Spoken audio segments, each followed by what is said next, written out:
नमस्कार दोस्तों, मैं हूं रोशन और आप देख रहे हैं प्रिपेयर फॉर नौकरी ऑफिशियल यूट्यूब चैनल।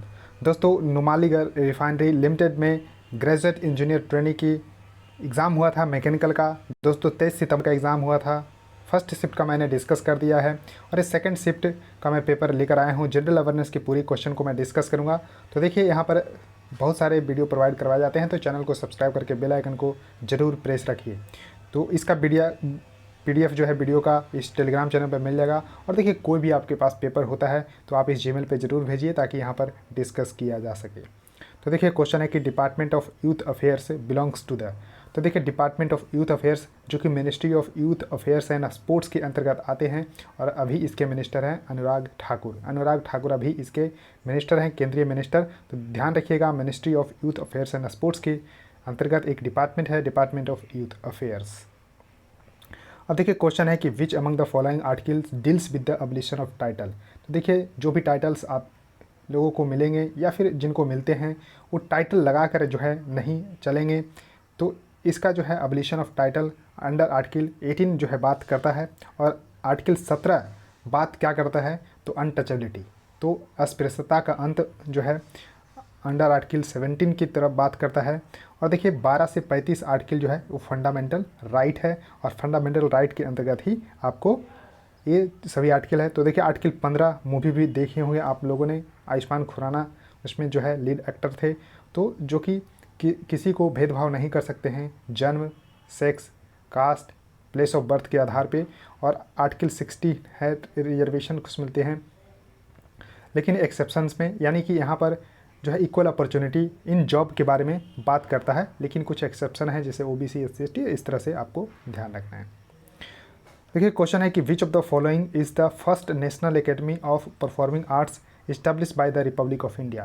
यानी कि फर्स्ट नेशनल एकेडमी के बारे में बताना है कि कौन सा है जो कि परफॉर्मिंग आर्ट्स के लिए इस्टेब्लिश किया गया गवर्नमेंट ऑफ इंडिया के द्वारा, यानी कि रिपब्लिक ऑफ इंडिया के द्वारा। तो संगीत नाटक एकेडमी इसका करेक्ट आंसर होगा। संगीत नाटक एकेडमी, इसका हेडक्वार्टर आपको देखने को मिलेगा रविंद्र भवन जो कि दिल्ली में है, और इसी में जो है आपको हेडक्वार्टर है किसका, तो संगीत नाटक एकेडमी का तो है ही, उसके बाद ललित कला एकेडमी का भी है और साहित्य एकेडमी का है।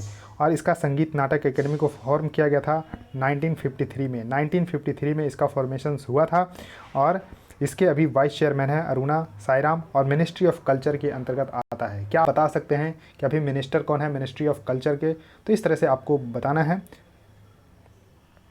अब देखिए, क्वेश्चन है कि which among the following prime minister articulated India's vision of the regional economic integration based on enhanced intra regional trade, investment flows and interconnectivity at the last SAARC summit held in the Maldives in November 2011। तो देखिए, 2011 में भारत के प्रधानमंत्री कौन थे, तो मनमोहन सिंह। तो मनमोहन सिंह ही attend किए थे सार्क समिट को, और इन्होंने इस तरह की बात बोले थे।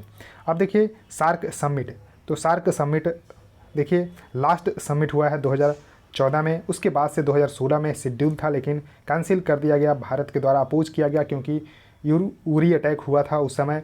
तो उसके बाद से अभी तक कोई यहाँ पर समिट नहीं हुआ है।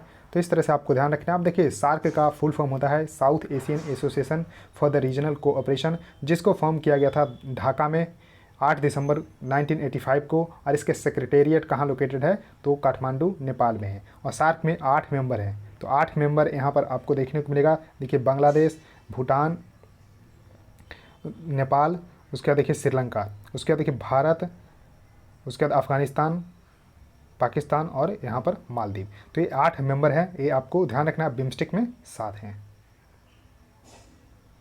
क्वेश्चन है कि अलेक्जेंडर इन्वेडेड इंडिया। तो देखिए, अलेक्जेंडर को हिंदी में बोलते हैं सिकंदर। तो सिकंदर ने भारत पे कब इन्वेड किया था, तो 326 BC में।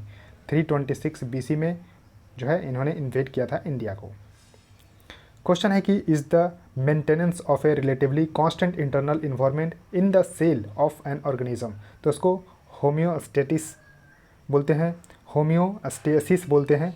Homeostasis is the maintenance of the relatively constant internal environment in the cells of an organisms. तो ये आपको बी इसका करेक्ट आंसर है।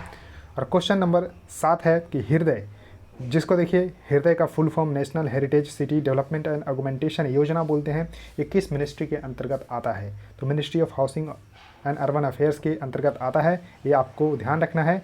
तो ministry of housing and urban affairs के मिनिस्टर हैं हरदीप पुरी जी। अब देखिए इसके बारे में जानिए। तो heritage city development and augmentation योजना, जिसको लॉन्च किया गया था प्रधानमंत्री नरेंद्र मोदी के द्वारा 21 जनवरी 2015 को, for bringing together urban planning, economic growth and heritage conservations.